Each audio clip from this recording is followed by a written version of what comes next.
So, welcome to the One Thing podcast, where we are going to have a conversation about how we can all practice dancing with the one thing that individuals and families, communities, and countries have yet to try. So, stay tuned. Welcome, everyone. We're going to start off by introducing ourselves. Well, first of all, we're husband and wife. You should know that. We're going to time ourselves because we're each long-winded. So we're going to talk for about 5 minutes, and we're just going to talk about like how we have arrived on this journey and the reason why we want to have this conversation with you. So when I was 18 years old, I remember sitting at a stoplight. I was driving to my parents' house, and I had this question in my heart, like, why was I born in the United States and not starving on the streets of Africa? And then a couple of years later, somebody asked me, don't you want to know the truth? And that just sort of catapulted me into a 40-year journey where I was exploring what life was about, what it meant to be a human being, and that energy that is greater than me and you and all of us. And what was that relationship supposed to actually be?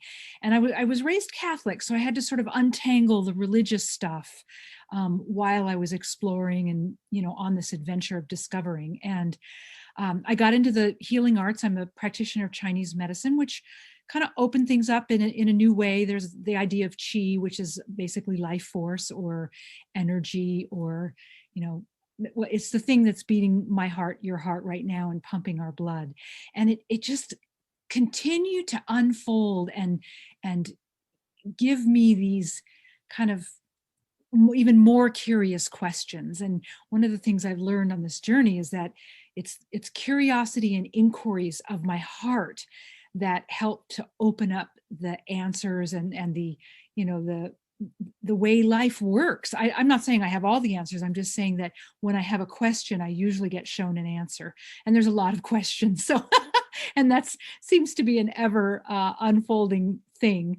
So, and then I just started working with people and learning how their hearts and minds work, and including my own heart and mind. And they always talk about dark nights of the soul and kind of coming out of old ways of being into new ways of being. And the dark night is that kind of place in between. Well, I've been through many of those, as maybe you have, and so I do understand that chrysalis, that place where we're in the dark before we actually have access to light, when we're transforming or transmuting from an old way of being into a new way of being.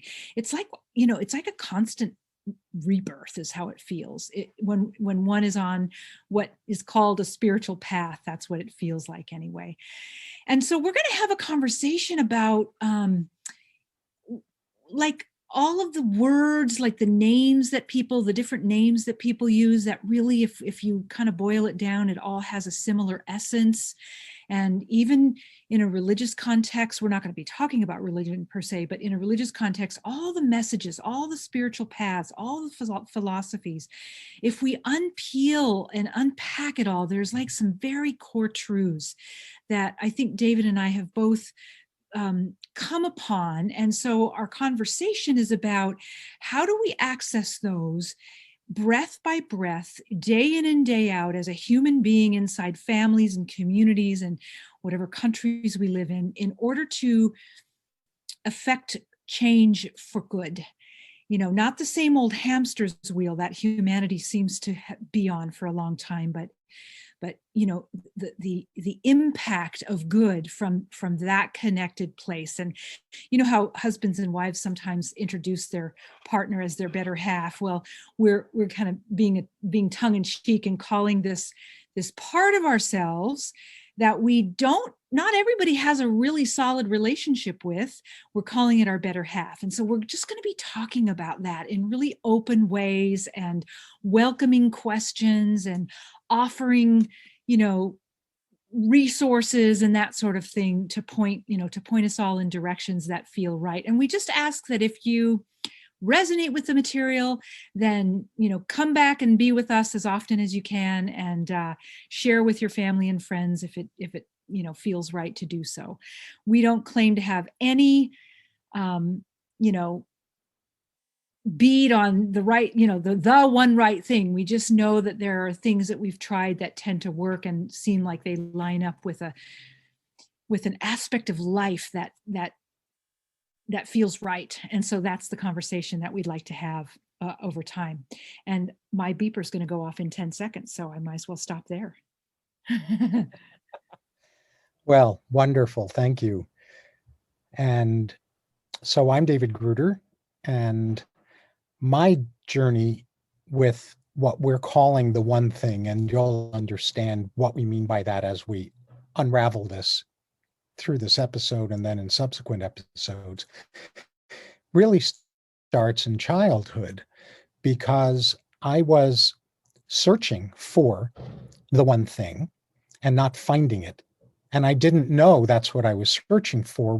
All I knew was that I was raised in a rather religious family. I was raised Jewish, and this Jewish God that I was being taught about and exposed to as a young child, I couldn't find that God. I couldn't feel that God.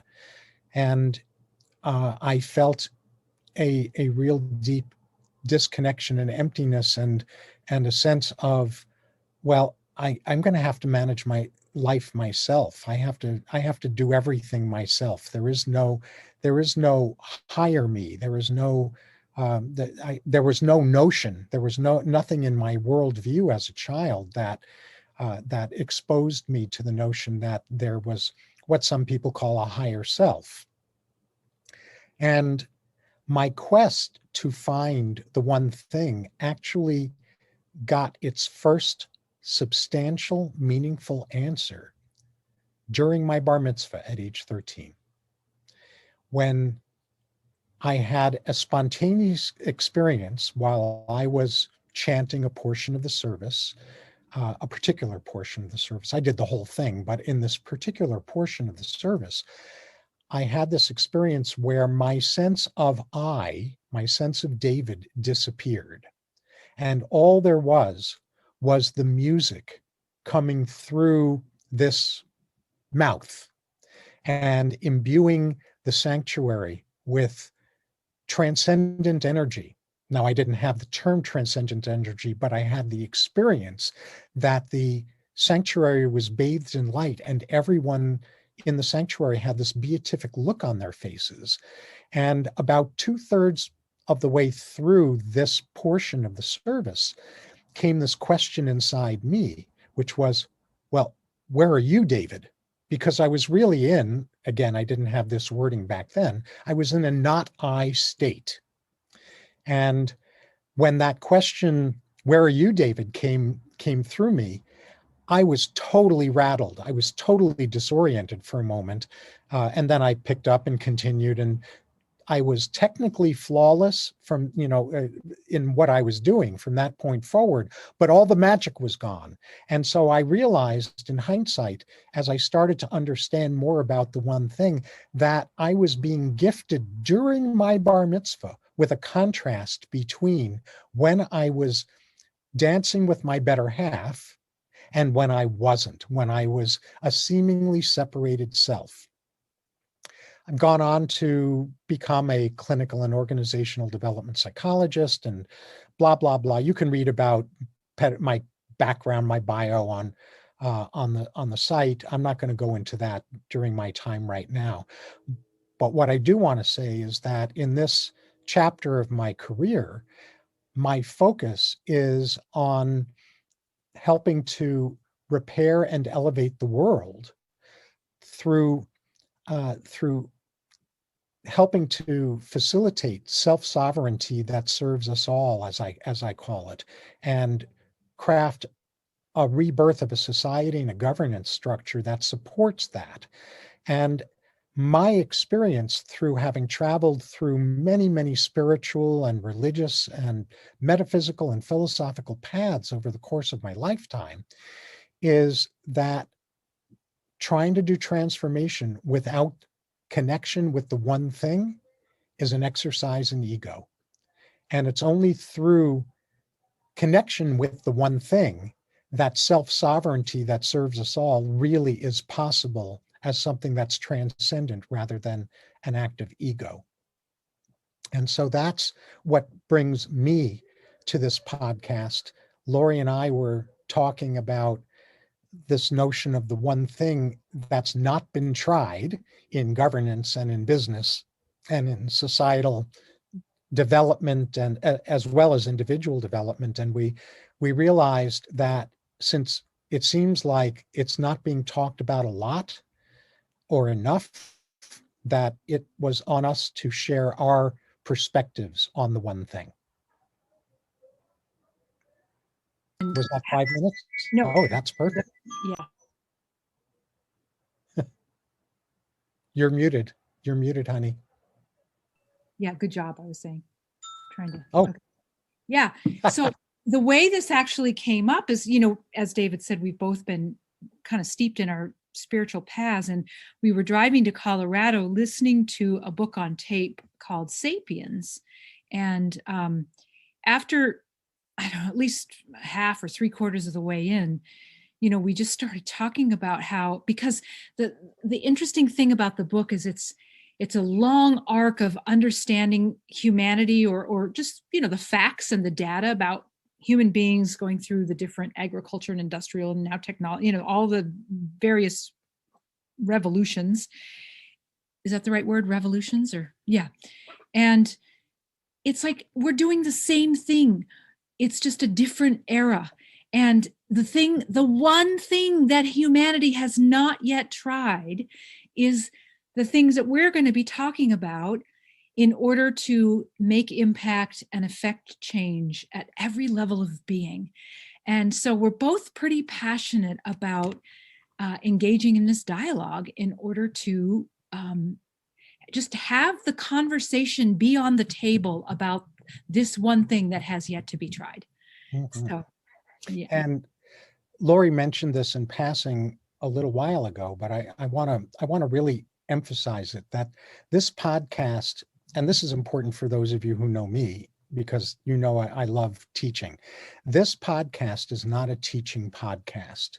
It's an ongoing conversation about the one thing, so that those of you listening to this who resonate with this can become more and more fluent in building the one thing into all parts of your life, your personal life, your relationships, business, societal life, leadership, governance, the whole 9 yards. Nothing is exempt from the magic and the importance of the one thing.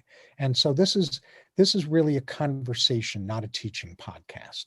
Yeah, exactly. And it's probably important to note too that the ideas and the conversation about this topic is not a flip. We don't flip a switch and just instantly have this sort of like perfect access. It's like building a muscle. Yeah, it's because it's strange, and it's strange because we've not been exposed to it in the ways that we're going to be having the conversation about it. And even if we are, there's limitations to it. And so we're wanting to sort of just, break through the glass ceiling, so to speak, and have access to levels of understanding that that are really what will make the change. And that requires practice, and that's a building of a muscle kind of experience. Mm-hmm. And so we're here as a platform to support the building of that muscle, alongside the conversation. So as we talk about this, I think it's important to both Laurie and me that if we use a term that's not one of your terms, like if we use the term source, for example, but your word is God or higher self or spirit or whatever it happens to be, Allah, it doesn't matter. What matters to us is that when we're using metaphysical terms, if you use a different term from ours in your internal language, then please translate our word into your word. Exactly. And then building on top of that, what this is not is something that has come to be called secular humanism. where we are taking the stance, because it's authentic and genuine for us, that human beings are the midwives of transposing heaven to earth. We aren't the inventors of heaven. We aren't the inventors of source or spirit or higher essence, or however you want to word that. So we're not talking about an evolution of humanity that is separated from that which binds us all together. We're talking about connection and elevating humanity through what binds us all together. So this is not what's called secular humanism.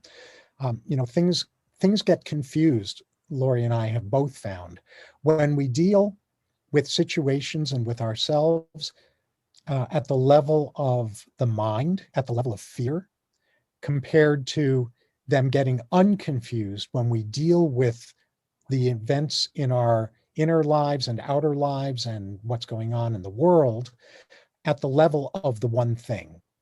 Yeah. So an example of that, Laurie, you really like this example. Maybe you can expand on this, is about how technology and computers can either be viewed as this enemy of spirituality or this enemy of human beings, or it can, there's another way to look at technology and computers. Why don't you share what that is? Yeah, I think what you're talking about is that it's a tool for connection. I mean, there's so many things that have happened since computers have arrived on the scene, that have facilitated higher levels of connection than we ever would have gotten to without the computer option. And they can be used in the wrong way, of course, but I'm just a fan of picking the way I want to use anything we have access to on the planet, and that's usually going to be for in service of something, not the opposite. And David, you said something about our human mind. I think that one of the things we'll be talking about is this idea that we have become separate from, even if we were just to call this energy nature. There, research shows that here in 21st century, more people than not are separated from nature. We don't remember the rhythms of the seasons and the just the way Mother Earth herself has a heartbeat, and that we can be in sync with that heartbeat. We don't have access to that in ways that we used to have. So our conversation is about creating, swiftly, how do we swiftly walk ourselves over the bridge of disconnection from our human self to our more sacred self, right? And how do we close that gap more and more with each passing day? And what does that look like? And what does that feel like? And how can we manage our fear-based mind? Because our mind is really the sort of the gatekeeper here. If he or she does not want us to put more of this higher information in, she'll just throw a fit. He or she'll throw a fit. And so, and then we're stuck in our own imprisonment. And so, part of the conversation is like, what do we do in order to notice that and soften it and step outside of the shackles and connect with our better half, our higher self, our sacred self, just with the air that is in front of us, right? Like that carries cosmic life force that is way more than just oxygen, but I don't remember ever learning that in school. So these are the kinds of things that have been lost over time. And then we've been programmed by other beliefs, let's say, that aren't necessarily in our best interest. And we have all the power to recognize and choose otherwise. And that's what I think we're both, and hopefully you are excited about, talking about, because that's where we will find our way out of what when we look out into the external happenings, it seems like a nightmare, and it seems like, how will we ever find our way out of this mess and all of that? I don't see any other way than unless we tend some of the things that we're going to be in conversation about. And to just amplify on a slice of that a little bit more, as those of you who know me know I am a fan of really high quality science fiction and fantasy. And I'm going to throw in the first metaphor from science fiction and fantasy now, which has to do with the notion that every single thing that we human beings are capable of inventing, creating, imagining, bringing forth into the world, including things like technology and computers and the internet and whatever else, and everything else, Yes, ma'am. can be utilized as an expression of the one thing, or through separation from the one thing. So the metaphor that I love to convey that piece is from Star Wars. It's about the Force, which I think probably it's so deep in our cultural psyche now that people know what the Force is, that has to do with Star Wars. But the Force is one metaphorical way of describing the one thing, and there are two expressions of the Force in Star Wars. There is the Jedi expression of the Force, the Jedi utilization of the one thing, which is for good and for love and for elevating the world and humanity and all of that. And then there is the other expression or utilization of the Force, which is the Sith world in the Jedi, in the Star Wars universe, and the Sith are the dark side. They're utilizing the energy of the that we've been endowed with for evil, for bad. And so the thing that really resonates for me is that when we're talking about anything in this world, including technology and things like that, we can worry all we want. It's not going to be useful, but we can worry all we want about technology becoming the boss of us. But that only gets to happen if we aren't channeling technology through the one thing. Mm-hmm. When the one thing is kind of the conduit for these kinds of innovations, then things like technology get to be used for good, get to be used for the betterment of humanity and individuals and the planet and things along those lines. And it's worth noting that the Force is in us, right? Like it is not separate from us. There's nothing we have to do to earn it or be deserving of it or worthy of it. It is us. It's the very thing that's pumping our blood and beating our heart and giving us words to speak and vibrations for the words to make sense to your ears and the whole thing. And so it's just, I've found that it's really just like waking up to that and then asking my heart, what's the best use of that?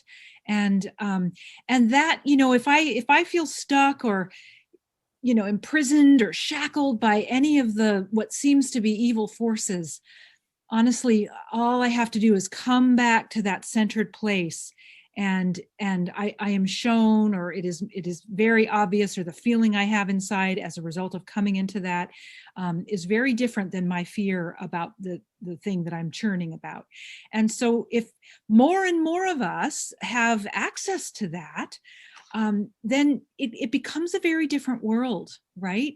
And I think there's so many people who are ready for that very different world that we all ache for in our heart, that doesn't seem to be arriving in the midst of all the chaos, but it's actually there, ready for each of us to co-create together that very thing. Indeed.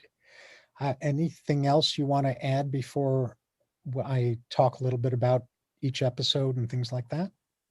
No, I think we're going to try to keep these quippy and pithy and and not waste a lot of our time here. Yeah, exactly.